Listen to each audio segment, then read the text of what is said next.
আমি যে জায়গাটিতে দাঁড়িয়ে আছি এটি হচ্ছে একটি কবরস্থান। ওইখানে আমার মা শায়িত আছেন, ওই জায়গায় আমার বাবা শায়িত আছেন, আর এই জায়গায় হচ্ছে আমার বড় ভাই।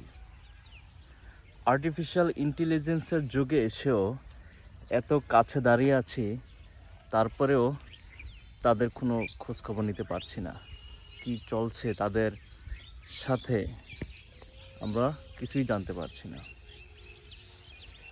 সো আমরা যারা অনেক গর্ব করি, অনেক অহংকার করি, টাকা পয়সা নিয়ে অনেক দাপটে চলি, হ্যাঁ, কাউকে কোনো পরোয়া করি না, পরকালের কোনো ভয় করি না, এই দিনটির জন্য অপেক্ষা করতে হবে সবাইকে।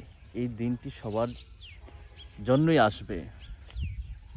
সো টাকা পয়সা, ধন সম্পদ, এই এত অত্যাধুনিক টেকনোলজিতে এসেও আমরা এই দিনটিতে যখন আসব আমাদের কিছুই করা থাকবে না।